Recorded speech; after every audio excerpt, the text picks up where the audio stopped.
That movie is called Asterism of Benevolence. Wow, what kind of name is that?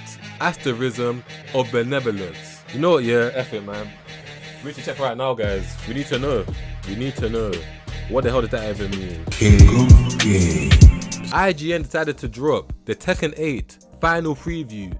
And guys, I'm hearing a lot of great things about it. I just want to get into it and react. So if you're looking forward to it, subscribe to the channel for more content every single day. Like the video, leave a comment down below, all that good stuff. And without further ado, let's get into this video. The first fight in Tekken 8 story mode would probably be the finale in just about any other fighting game. Wow. A multi-stage, knock-down, drag-out slobber knocker between Jin Kazama and Kazuya Mishima that results in a crashed helicopter, leveled buildings, and an aerial sequence that wouldn't be out of place in the Matrix Revolutions or Man of Steel. Wow. All this to say, it's incredibly hype. This isn't a spoiler, by the way. It's the first 10 to 15 minutes. The first 10 minutes. It's more interesting from there. But before we get into all that, let me set the scene and introduce the players. Bro, first of all, I'm gonna pause it real quick. Will Borger, thank you so much. Because I don't know if that's his voice as well. If it's your voice, I appreciate the narration. And whoever wrote this script is already sounding incredible. So I'm looking forward to this quite a lot. I spent about 3 hours playing Tekken 8 this past week. I started with the story mode. From the word go, you'll notice how incredible everything looks, to the point that certain transitions between cinematics and gameplay are sometimes hard to spot. Wow. They're really not playing, are they? Fights themselves. Alternatively, brutal, wild, and unique affairs that change depending on what's happening in the story. What struck me most was how intimate many of the fights felt. Things going badly for your character in the cinematics, you might start the next scrap at lower health, or be unable to use certain techniques. What? Alternatively, you might also have access to special moves that would be too powerful for normal play, or gain access to new stuff when the plot calls for it. There's a sense of continuity and escalation to the fights that many fighting game story modes don't have, and being able to fight the same character several times in succession helps sell the uniqueness of their fighting styles, their relationships with the other fighters, and the stakes at play. I'll spoil as little as possible, but by the time I was out of the first chapter, the stage was set for the next King of Iron Fist tournament. Old faces were banding together to take down Kazuya. Fan favorites were fighting it out for tournament slots. Jin was facing down his literal demons. Kazuya was hamming it up for the cameras, and new characters like Reina were adding an air of mystery to the whole affair. I cannot wait to play this story mode. How would it all play out? I didn't know, but I was excited for each fight. In fact, I was so invested in the whole thing that I nearly didn't recognize the point at which I was supposed to stop playing. Whoops. Producers Katsuhiro Harada and Michael Murray couldn't give me an exact length for Tekken 8 story mode, but they did say that it would be about 1.5 times as long as Tekken 7's, which is impressive given the sense of scale and attention to detail on display, as well as how many members of the main cast were meaningfully involved in the sections I saw. Of course, that number doesn't include the individual character episodes, one for each of the 32 members of Tekken 8's launch roster, which I unfortunately wasn't allowed to touch. Wow.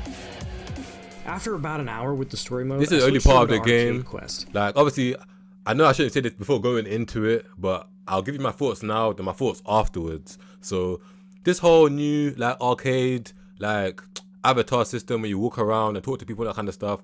Personally, I don't like it, innit? I have no interest in it whatsoever. I think it's a gimmick. However, I'm seeing the way the direction of fighting games are going, and there's a lot more this style where you can't just click on the menu, get into a match, you know what I mean? You have to go through all this walking around and moving like it's The Sims. But those are my thoughts. Let me know in the comment section below if you like it, what your thoughts are. I'm sure you do like it, considering the fact that they're putting it in every single fighting game now, so I'm probably in the minority. Let's see what they have to say about it. Though I could have gone to almost anywhere in the large part of Tekken 8 Bandai Namco made available to me. I picked Arcade Quest for 2 reasons. First, because as someone who found my love of fighting games in the arcades of yesteryear, I was eager to see how Tekken Project had approached the mode after seeing so much of it. That's the perfect example right there, because the guy just said this is kind of like the replacement for when we used to go to the arcade back in the days. But it's not a replacement. Like, it's just not.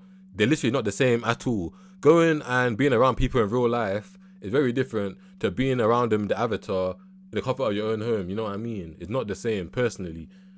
But being unable to play it during our October IGN First coverage. Second, because Murray told me Tekken Project envisioned Arcade Quest being the second stop for most players after they completed the story mode. I wanted to see how well that path worked. If the story mode and father-son showdown between Jin Kazama and Kazuya Mishima is where most lapsed and first-time players will be introduced to Tekken's story and world, Arcade Quest is where they'll pick their character and start their journey toward Tekken mastery. This mode drops you into the shoes of a Tekken newbie who has joined up with a squad of Tekken fans excited about Tekken 8. After witnessing a tournament won by the only thing that matters is winning Orochi, who unsurprisingly dresses like... I see. So this is actually a story. It's not just straight up online, you go to the lobby and play. It's actually a story mode behind this. Okay. That's quite interesting. I'm not gonna lie. Maybe I was hating a bit too much before. I like the sound of this story thing they're talking about now. And plays as Kazuya Mishima. Your crew decides to enter the Tekken World Tour and prove him wrong in the most fighting game way possible, by punching him in the virtual face. First though, you'll need to learn how to play Tekken, and that's just what Arcade Quest is designed to do. Okay. Your friend Max is something of a Tekken expert. We'll sit down and show you the basics. This is actually fantastic. Teaching you how to do basic combos or use mechanics like Heat Smash. In a normal fighting game, you'd be sped along to the next lesson. But after Max teaches you a couple of things, you're turned loose in Gong, your small, local arcade, which, according to Harada and Murray, is more representative of a Japanese arcade than some of the other ones you'll encounter later on. From there, you're free to challenge other players, each with their own different playstyles. Of course, you've got your core group of friends. Prim is all about using Tekken's character customization to show off her style, and her character reflects that. Beat is also new to Tekken, and focuses on landing flashy moves. Nick is the competitive type, and secretly hopes to farm you for rank points. And Max just wants you to have fun. But you can challenge anyone you run into. Each one seems designed to teach you something. One will use different wake-up options each time to throw you off guard. Another really likes to use his heat attacks. My favorite was a player hidden in the back who is a much higher rank than everyone else at Gong. There's always one. He played an absolutely nasty... You know what's so mad? Even though these are AI and computer-generated like characters you're fighting against, the fact that they perfectly represented that guy in the corner minding his business that doesn't talk to nobody, but when you challenge him, biggest mistake of your life. You challenge him, and this guy will have you questioning your whole fighting game career. Have you thinking, what has been the point of all these years I put into this game just to fight this guy, and he just destroyed me. The guy with the worst clothing of all time. The guy probably smells a bit, has like, it's just too funny. You know, you guys know the guy I'm talking about. You know who I'm talking about. Feng Wei, and smoked me both times I played him. As you play, Max will give you challenges to complete using the things he's taught you, and you'll snag rewards for doing so. Other characters will offer rewards for completing certain tasks, like using a heat smash or performing a specific launcher. Man like Victor, you know, looking Meanwhile, clean. A selection of your character's useful moves will be displayed on screen to help you get started. I used the opportunity to learn Victor, as I hadn't had a chance to play him in previous builds. His fast and flashy sword... Guys, I had to mention this. That move is called Asterism of Benevolence. Wow.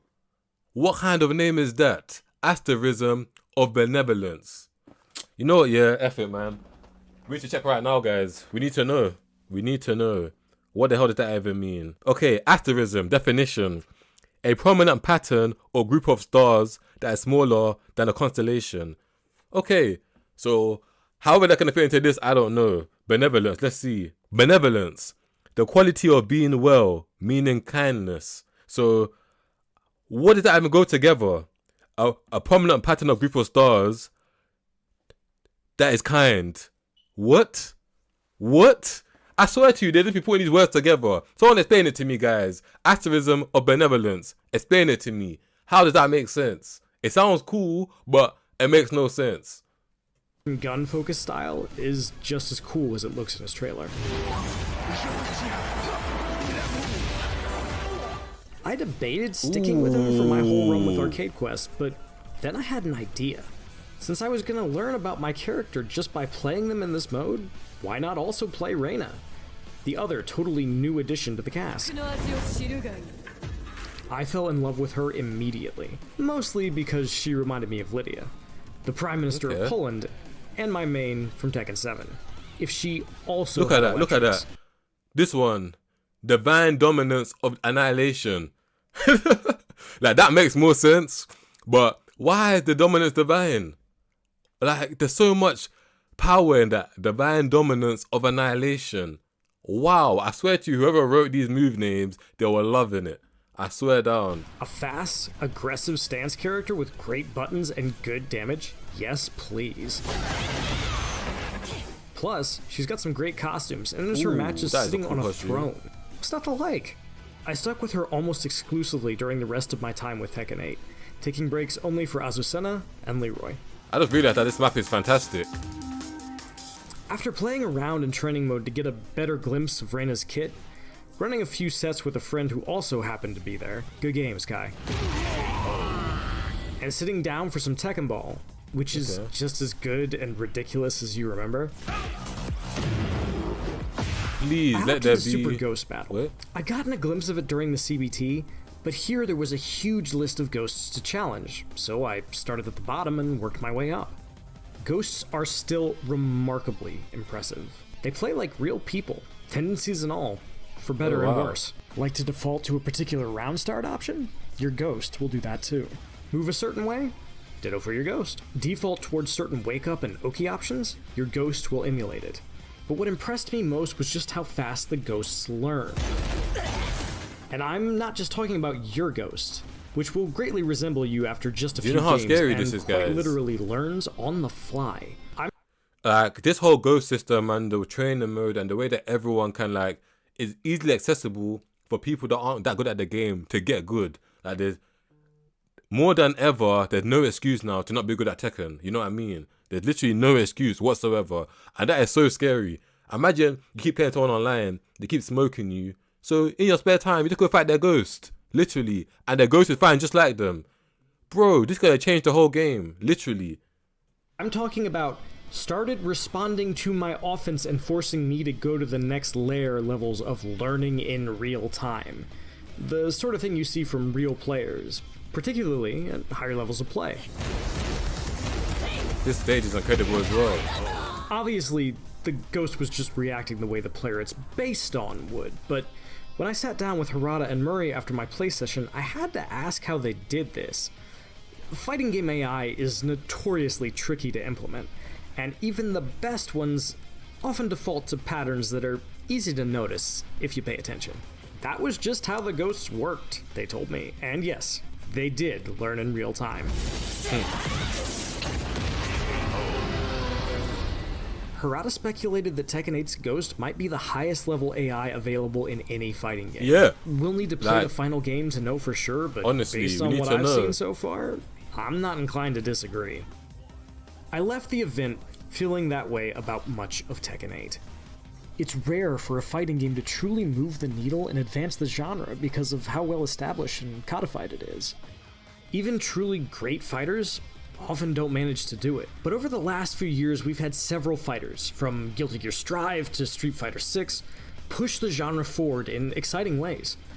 Tekken 8 feels like it has the potential to be the next name on that list. It's a tall order, and we won't know until January. But if you told me Tekken 8 was highly seated in its bracket, I'd believe you. We'll just have to wait until January to run the sets and find out how everything holds up on the biggest stage, when the lights are shining brightest. For more, check out our preview of Alone in the Dark, and for everything else in the world of gaming, is looking incredible. Keep it locked at IGN. Well done. Is that the end right there? Anything else? Lovely. Guys, bro, like, I feel like safe to say that this is probably going to be the best fighting game of 2024.